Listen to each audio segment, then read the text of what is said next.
qué palabras es más que una canción.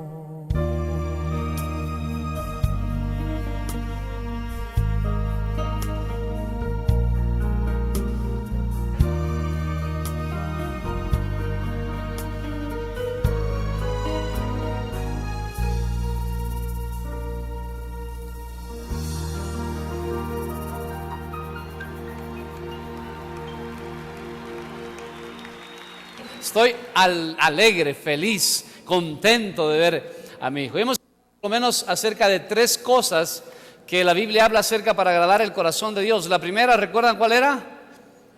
Vivir en el propósito. La segunda, ¿recuerdan cuál era? La obediencia. Y la tercera era la sumisión, que son diferentes, ¿verdad? La obediencia.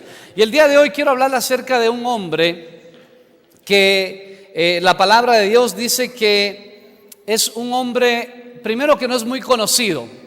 Segundo, que en la Biblia solo aparece 3 veces y en 3 lugares, es decir, que aparece muy poco realmente. Aparece algunos versículos en el libro de Génesis, otros en el libro de Judas, ¿verdad? Y otro en el libro de Lucas, en la genealogía de Jesús. Este hombre aparece en el libro de los Hebreos, en el capítulo 11, en los héroes de la fe. Este hombre es un hombre que es padre del hombre más viejo que ha existido en esta tierra, más de Vilcabamba. ¿Sabe? La Biblia habla acerca de un hombre. ¿Cuál fue el hombre más viejo en toda la historia? Matusalén. ¿Cuántos años vivió? 969 años apenas. ¿Cuántos están en los 69? Está joven todavía, ¿verdad? Matusalén vivió ¿cuántos? 969. Y el hombre de quien quiero hablar, el padre de Matusalén, pero fue engendrado, el padre de él se llamaba Jared, y apenas cuando tenía 162 años lo tuvo. Y está en el libro de Génesis capítulo 5, y abra su Biblia por favor en el libro de Hebreos capítulo 11, versículo 5 y 6. Este hombre nació 622 años después de Adán. Fue contemporáneo de Adán. Durante 308 años de su vida se conocieron con Adán. ¿Qué parece usted? Qué cifras, ¿verdad? Y nosotros nos admiramos cuando llegan a 100 años las personas el día de hoy. ¿Ok? Así que el hombre que quiero hablarle se llama Enoc. Y es el hombre que agradó. Busque Génesis 5:24, por favor. Dice así: caminó pues Enoc con Dios. ¿Ya lo tiene? ¿No? Génesis 5:24. Un amén cuando lo tenga.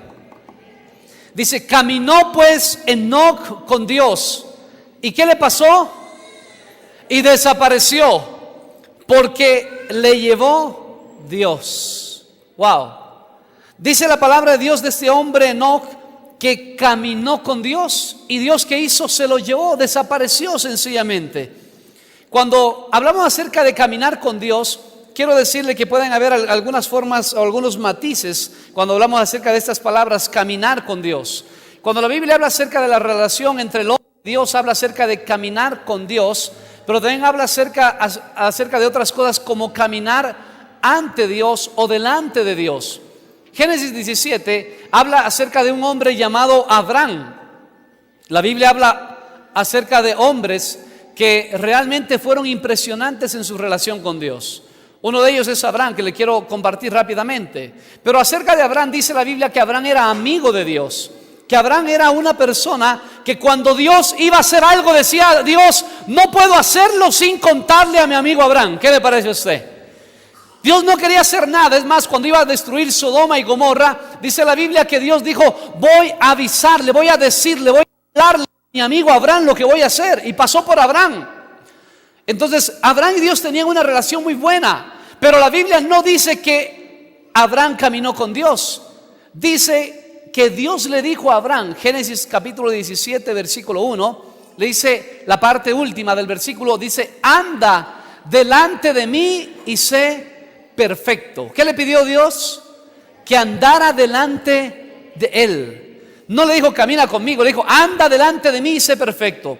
Esa expresión en el original, en la Biblia, se refiere no exactamente a que iba a andar delante, sino más bien, para que usted lo pueda entender, se refiere a esa relación que tiene un padre con su hijo cuando está pequeño y cuando le está enseñando a caminar al hijo. ¿Qué pasa? ¿Cómo se pone el padre?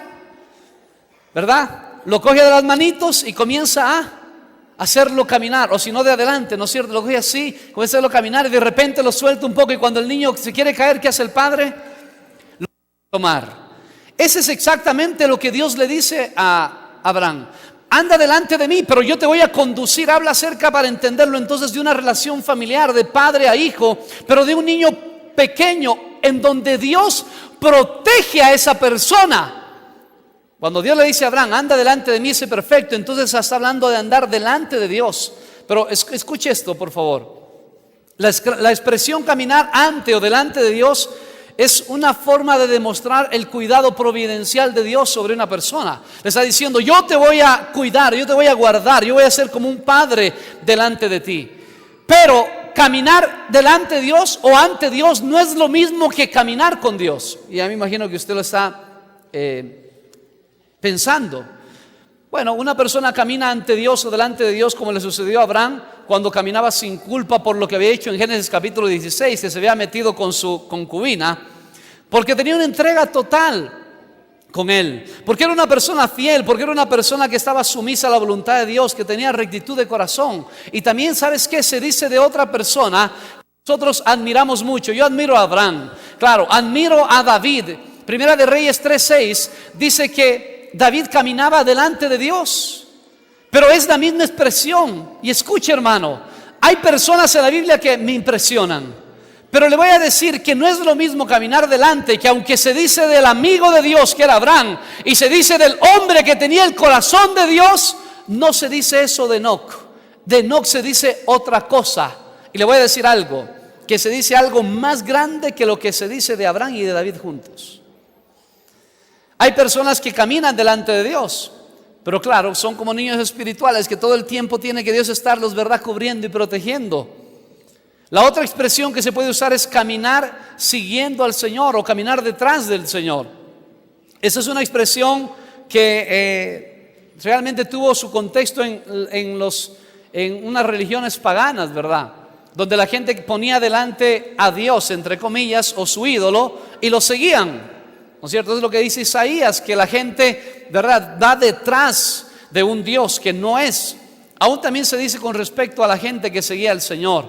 Para estar detrás de Dios, se refiere a que una persona debe reconocer que debe seguir a Dios. Y hay personas que reconocen, ese es Dios y yo tengo que seguirlo a Dios.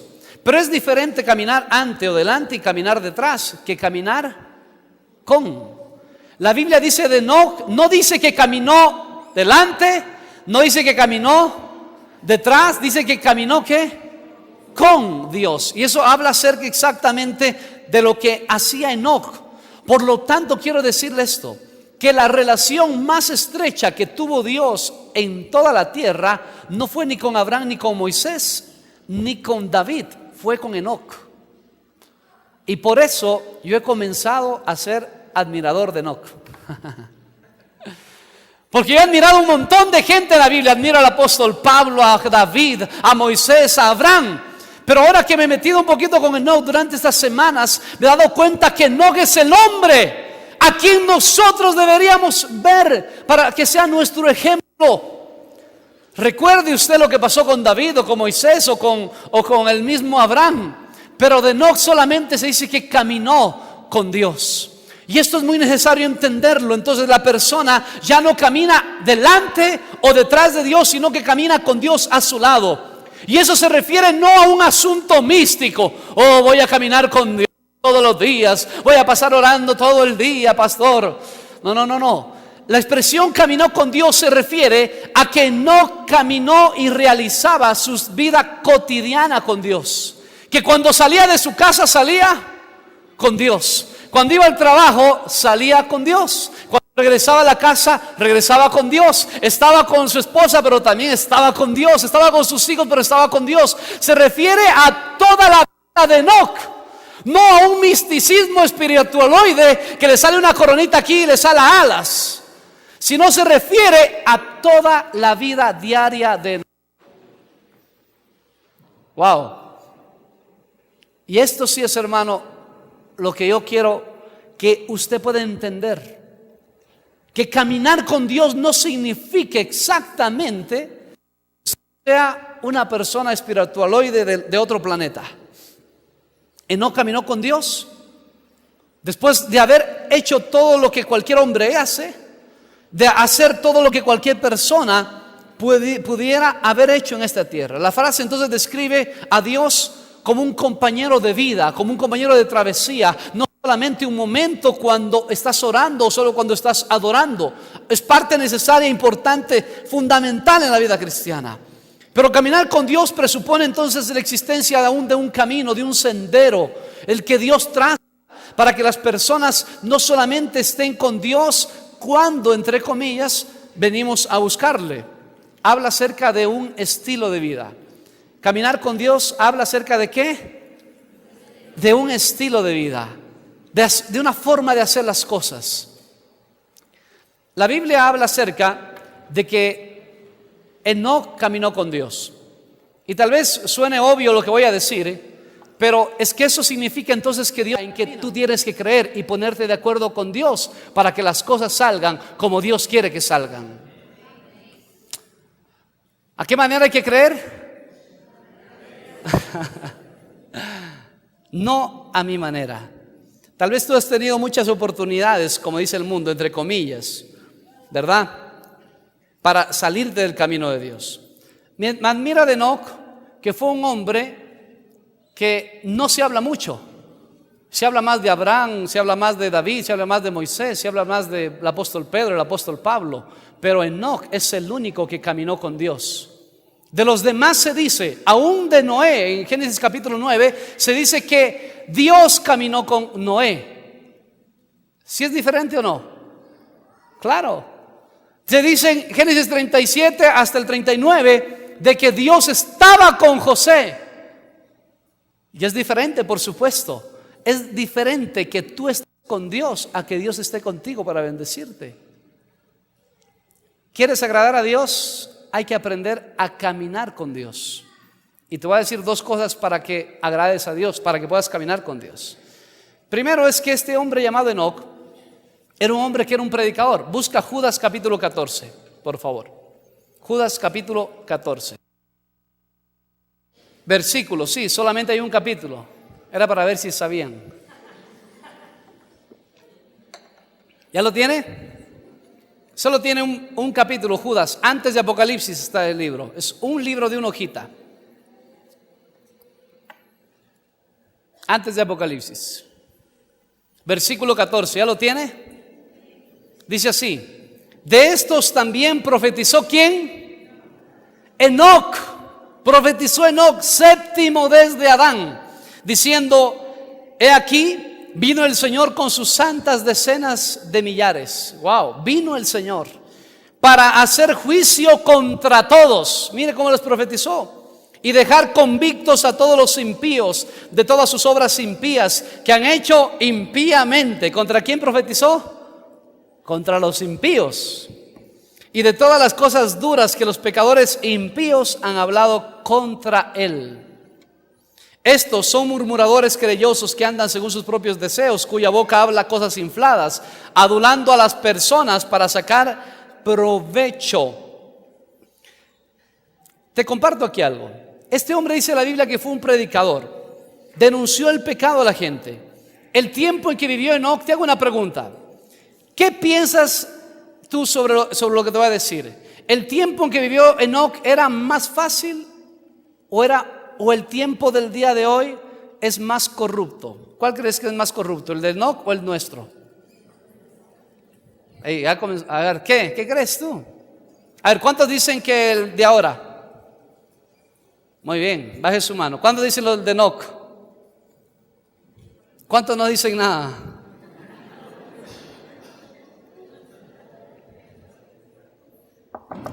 Te voy a mostrar algo. El día de hoy estamos viviendo tiempos terribles, ¿sí o no? Yo les he compartido la noticia que más me ha impactado durante esa semana pasada fue ver que en Londres una pareja de homosexuales había adoptado un niño hace años atrás. Y ahora ese hijo que es adoptado por él los denunció a los 23 años de edad. Todo el tiempo habían estado abusando sexualmente de su hijo. ¿Difícil o no? Terrible lo que está pasando. El día de hoy el homosexualismo es como nada. Usted ve a los muchachos lo que hacen en los colegios, ¿se ha visto o no? Terrible el asunto. Usted ve la drogadicción, usted ve, hermano, la unión libre como nada el día de hoy. Y claro, y como no puede, mi querido hermano, normalmente lo que pasa es que cuando la gente no puede enfrentar un pecado, lo legaliza. Ese es un principio. Escuche bien. Y eso ha pasado con el alcohol. El alcohol era antes ilegal. ¿Y qué pasó? Como no lo pudieron enfrentar, ¿qué hicieron? Lo legalizaron. Y el tabaco. Y para allá va la marihuana y todas estas cosas. ¿Qué están haciendo? Como no lo pueden enfrentar, ¿qué hacen? Lo legalizan. Y como no pueden enfrentar el pecado de homosexualidad, porque es un pecado, ¿qué hacen? Lo están tratando de legalizar. Y como no pueden enfrentar que los matrimonios no estén bien, ¿qué hacen? Legalizan ahora el matrimonio de hecho. En fin, todo puedo compartirle todo esto. Entonces, el mundo lo que está haciendo es degradándose. Pero voy a decirle que el mundo ha tenido una, no escalada, más bien es picada en lo que es el pecado del hombre. Pero le voy a dar, hermano, y le voy a responder. El tiempo más corrupto que vivió la historia de la humanidad no es el actual. Es Génesis capítulo 6. Y es exactamente el tiempo donde vivió Enoc. El homosexualismo era como nada, no habían leyes, no había un asunto, un reglamento que decían pueden o no pueden adoptar. No, lo adoptaban y punto. Y si lo abusaban, lo abusaban. No habían absolutamente nada de eso. Y la Biblia dice en Génesis capítulo 6 que la maldad se multiplicó. Es decir, hermano, que el día de hoy la maldad no se ha multiplicado todavía. Se va a multiplicar el momento en que la iglesia se vaya de esta tierra. No se ha multiplicado como en los días de Enoc. Tanto así que Dios pensó en destruir esa generación. Y dice que Dios se arrepintió de haber creado al hombre. ¿Sabes en qué momento lo dice? No lo dice cuando fue en los sodomitas más adelante. No, fue en los tiempos de Enoc. Si ha habido un tiempo de corrupción en este mundo y de pecado, es Génesis capítulo 6. Los hijos de Dios dice que se juntaron con los hijos de los hombres. Y hubo maldad, cual nunca ha habido en toda la historia de la tierra. Tú no estás viviendo nada de lo que vivió Enoc. ¿Qué te parece? Mi querido hermano, sin embargo, ¿qué hizo este hombre? Denunció el pecado y fue un profeta. Dice que profetizó Enoc. Le nació un hijo a Enoc. ¿Cómo se llamó el hijo? Matusalén. ¿Cuántos años vivió? Qué bien. ¿Quién les enseñó eso? 969 años.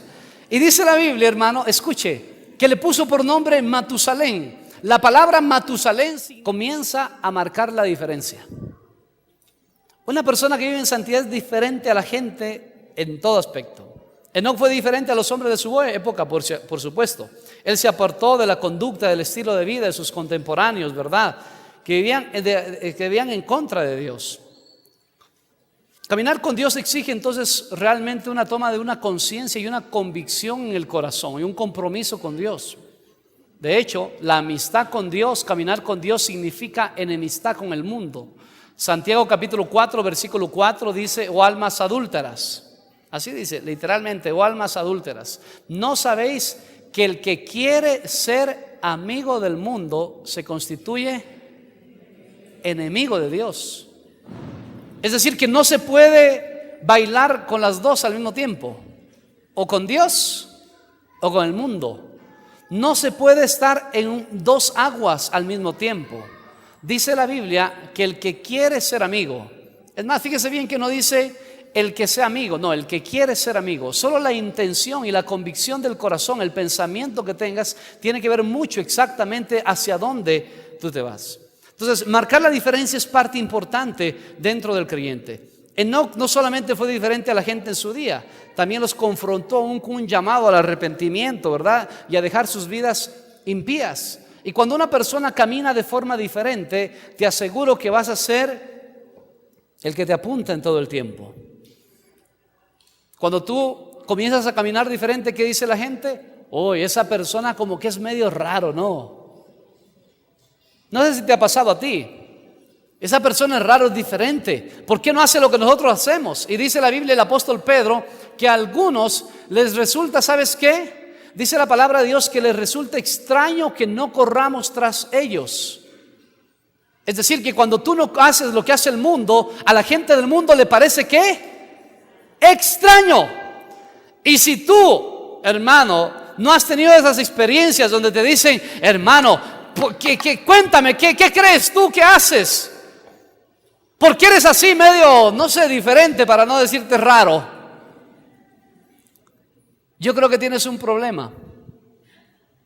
Y el problema es tu falta de santidad.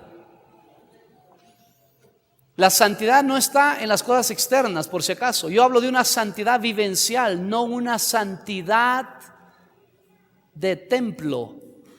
¿Cuántos han estado bien portados hoy en el templo? ¿Cuántos de ustedes han hecho algo mal ahorita, por lo menos? A lo mejor pensaron mal contra mí, ya. No sé. Pero todos aquí en el templo, hermano, somos santos, pulcros. La pregunta es, ¿qué pasa cuando tú sales de ahí y vas hacia abajo y sales del templo y coges tu carro y te vas a tu casa y te vas peleando con tu esposa todo el camino?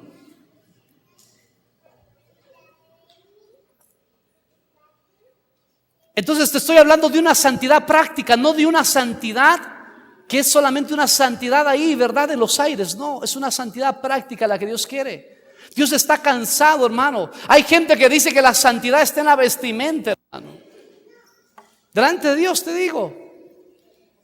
Hay gente que piensa que si andas con él eres mundano. ¿Serio?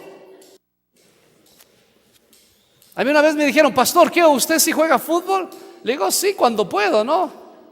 Y cuando hay con quién jugar, porque los muchachos todavía no están a mi altura. No, mentira. Con los muchachos nos vamos a jugar, con la gente de la iglesia. Yo me pongo una pantaloneta sin problema y la santidad no la pierdo. Porque hay gente que a mí me ha dicho, pastor, ¿la santidad dónde está? La santidad está exactamente en todo lo que haces. Es una santidad vivencial lo que Dios quiere. ¿Está de acuerdo conmigo o no? ¿O quiere una santidad donde usted no use jeans? Hay gente, hermano, yo le soy sincero, yo he predicado en un montón de lugares y a veces yo tengo que preguntar, disculpa, ¿sí puedo predicar sin corbata en el lugar? Yo a veces los sábados vengo sin corbata, ¿no? Y alguna gente me ha dicho, pastor, tienes que ponerte corbata y traje porque si no, no te van a dejar predicar. Digo, ¿pero por qué? Porque la gente piensa que la santidad está en el traje. La santidad no está en el traje. La santidad no está cuando vienes al templo. La santidad está exactamente cuando tú sales de aquí. Ahí sí quiero verte que tú seas una persona santa. La santidad está en lo que hablas, en lo que piensas, en cómo haces los tratos, en cómo trabajas para tu patrono. Si tienes un patrono y estás trabajándole mal, tú no eres santo. Se le estás robando. ¿Te das cuenta? La santidad tiene que ser ¿qué? Vivencial, diga. Vivencial. Primera de Pedro 1:13. Bueno, voy a leerte el versículo 15 nada más. Primera de Pedro 1:15. Sino como aquel que os llamó es santo, sed también vosotros santos en toda vuestra manera de vivir. Porque escrito está, sed santo porque yo soy santo. Muchos cristianos entonces salen de las reuniones de la iglesia, retoman las mismas malas costumbres como las que vive el mundo. Su comportamiento hacia sus vecinos, sus compañeros de trabajo, su esposo, sus hijos son los mismos. ¿Cuántos quieren saber la voluntad de Dios para sus vidas? La voluntad perfecta. ¿Quiere saberla usted? Muy bien, se la digo y se la resumo. 1 Tesalonicenses 4:3. La voluntad de Dios es vuestra santificación. ¿Ya? ¿Supo la voluntad de Dios? Y ya no va a decir, Señor, ¿cuál es su voluntad? Dice, que te santifiques. Entonces, cuando tú trabajas bajo ese principio de santidad, usted va a saber que es fácil aún tomar las decisiones. ¿Qué necesita Dios? ¿Cuál es la voluntad de Dios? Santificación. Abra su Biblia a Romanos 8:8 rápidamente, por favor, que me falta un punto. Romanos 8:8. ¿Ya lo tiene? Romanos capítulo 8, versículo 8. Dice la palabra de Dios: y los que viven según la carne no pueden experiencias propias de fe o de vida. Y dices, wow, qué lindo. O escuchaste gente que habló sobre esto y lo otro. Dios quiere que tú tengas tu propia experiencia. Mi querido hermano, la fe es algo que es personal. Dios es personal. Hay personas que quieren que la fe se les reparta.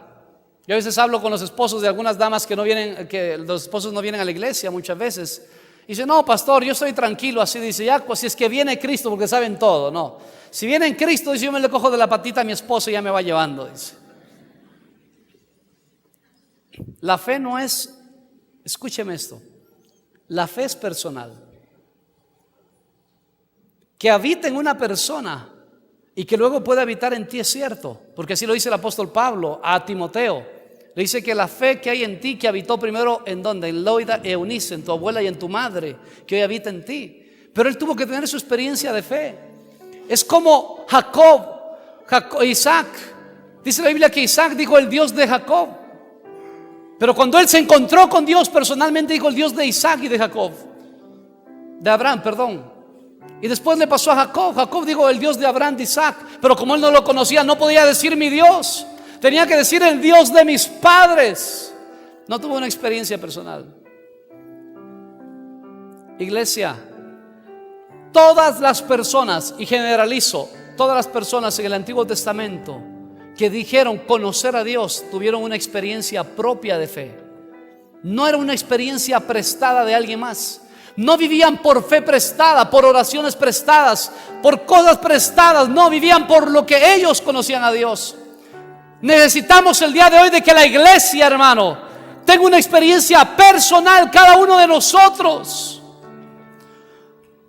No puedes vivir de la experiencia de tu esposo, de tu esposa, de tus hijos o de tus padres. Iglesia, y ahí es donde yo me preocupo. ¿Y sabes por qué me preocupo? Te soy sincero. Por nuestros hijos.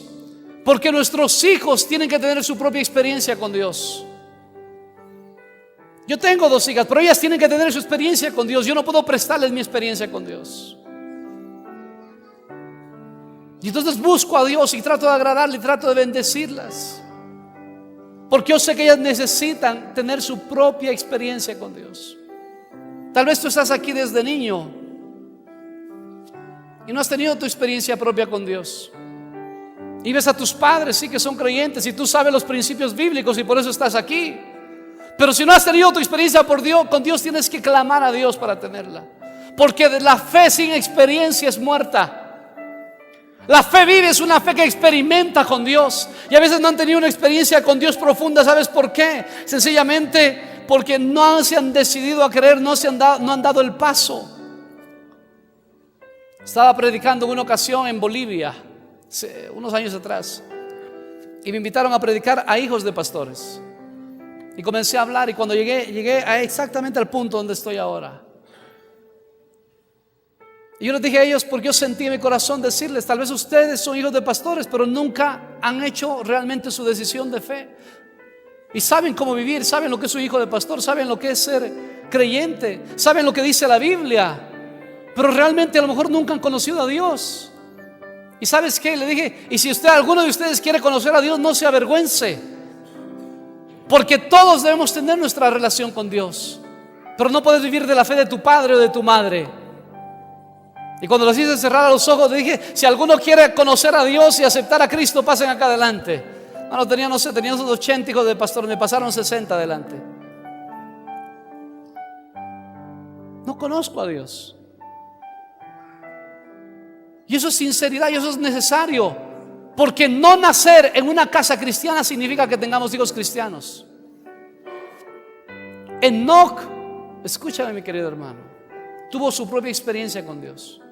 Caminó él con Dios. No sé de su familia, no dice la Biblia nada de su familia, a no ser de Matusalén. ¿A dónde quiero ir? Es que el agradar con Dios es un asunto personal. Que puedes bendecir a tu familia con ello, por supuesto, pero es un asunto personal. Todas las biografías de esta tierra terminan diciendo cuándo murió. De Adán se dice que murió. De Matusalén se dice que murió e inició el diluvio. Pero la biografía de Enoc no se puede decir que murió. En la biografía de él dice: y se lo llevó Dios, se lo traspuso Dios. ¿Por qué? Porque caminó con Dios.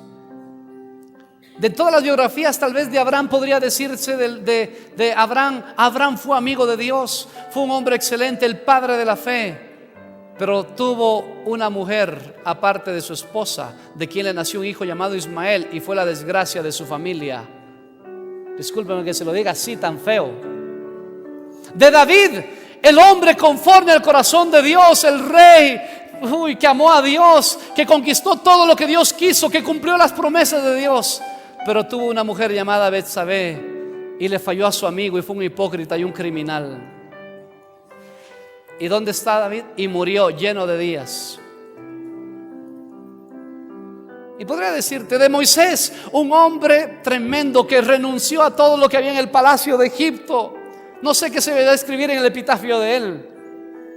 No sé qué más podría escribirse de Moisés, un hombre que lideró a millones de personas, que tuvo fe, tanta fe que nadie ha podido abrir el mar rojo hasta el día de hoy. Pero ¿saben qué? Fue un hombre que desobedeció a Dios, porque Dios le dijo que hablara a la peña y él la golpeó y no pudo entrar a la tierra prometida y murió. De Enoc,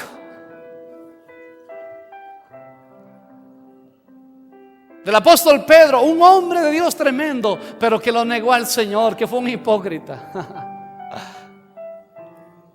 De Enoc van a tener que escribir: Enoc caminó con Dios. ¿Y sabes qué? Y no lo escribirán en un epitafio, porque no existe el epitafio de Enoc. Dios se lo llevó. Yo quiero agradar a Dios. Escucha, hermano, lo que te voy a decir, ya termino. Las personas el día de hoy tienen una norma de vida muy baja en lo que es su santidad y su fe. Pero si tú quieres que Dios te lleve cuando Él venga, tu norma de santidad y de fe tiene que ser como la de Enoc.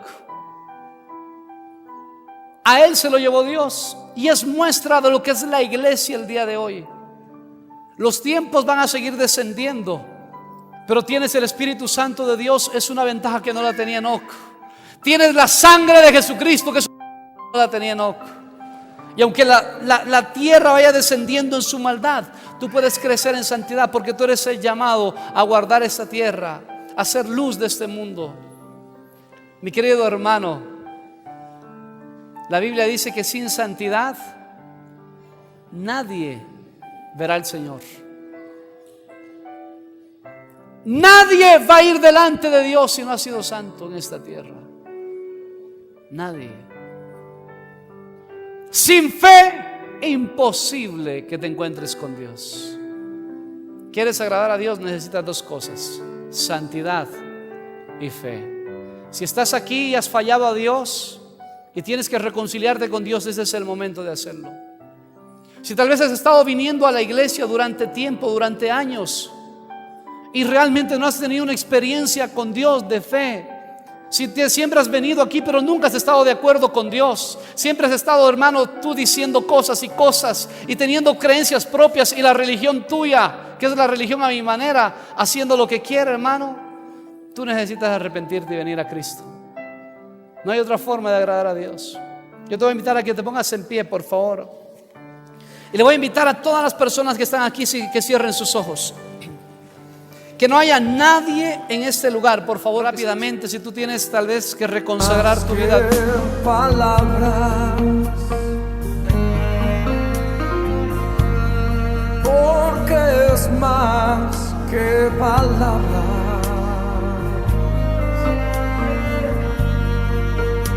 porque es más que palabras, es más que una canción.